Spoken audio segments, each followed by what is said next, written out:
Do you have any sort of preliminary diagnosis of what happened to him? And then also, what was the sort of emotional and psychological effect of all that?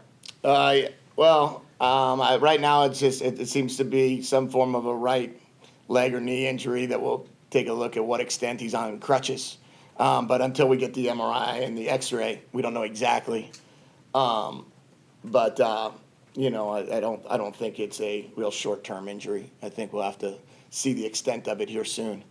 I would say emotionally, I mean, it hurts. It hurts. It was a 1st and 10. I think the score was 17-16 when it happened. It was 1st and 10. We had the ball. We just got, I think, a 15-yard pass interference penalty, so we were on about the 40 or so. We were calling a shot down the field to Booby. They played man coverage, wound up taking a sack, and, with that, a fumble, with that, losing your quarterback, with that, having to put the defense back on the field, that's a tough one. That's a tough one. I think it was 24-16 at the time, actually. It's 24-16. So we're trying to answer the bell, right? And we're trying to answer, and we just hit 2 first downs in a row. And I think there was a little bit of a deflation there. But you know what? Our defense stepped up, and they did an incredible job right there of stopping them. And they pinned us back, and that was a tough scenario. But, it's obviously hurts when your quarterback, who we've really spent the last couple of weeks trying to get ready.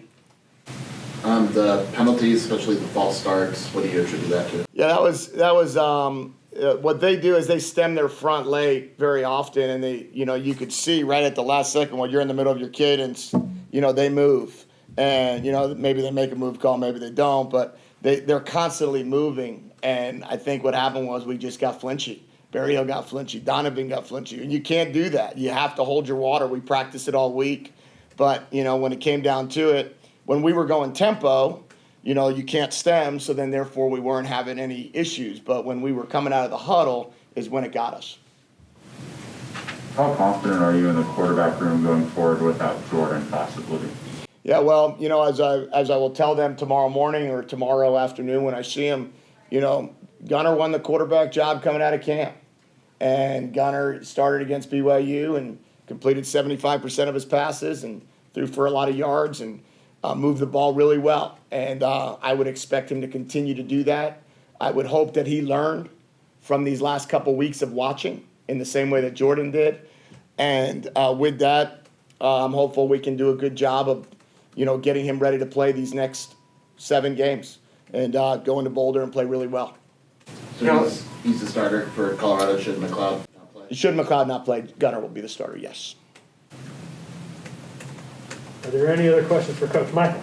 I mean, you kind of alluded to this, but the red zone or near the red zone has been an issue all season long, continued tonight. Was it different tonight in that a lot of it was sort of self-inflicted? Or was that continuing a pattern? Yeah, I mean, I would say, you could always say it continues the pattern because we didn't get out of it, right? So I think the best thing that happened today in terms of our red area is we were 100% with field goals, which we haven't been. So in terms of scoring, we were 4 for 4 in the red area, which is the first time we've been 100% scoring in the red area. Now, of course, we hit 1 touchdown and 3 third down and longs, and that's what kills us. We had a 3rd and 16 in the red area. We had a 3rd and 11, and we wound up, you just take yourself out of the chance to even throw the ball in the area because of penalties. I think we had a penalty every time we stepped foot in the red area other than the one time we scored.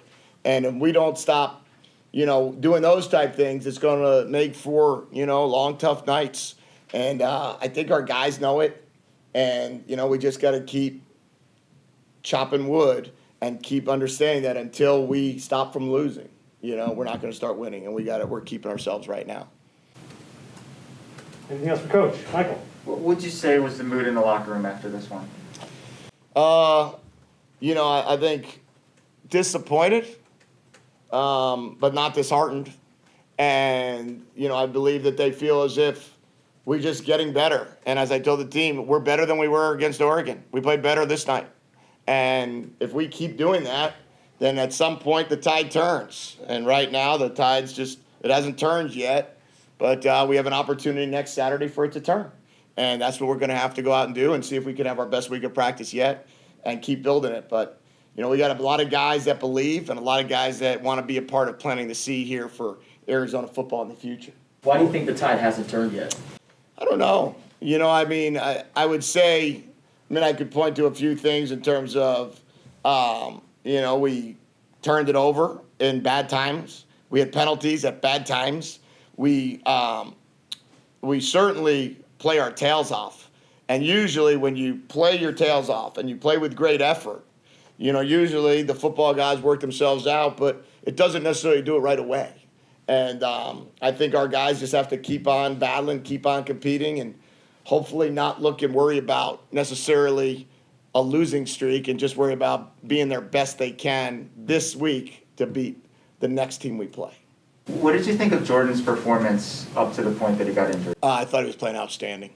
I thought he was playing as good as he could have played. He threw the ball away when there was nobody open. He scrambled when there was places to scramble. The two-zone replays we called, he converted on both of those. He made great decisions with the football. He was very accurate.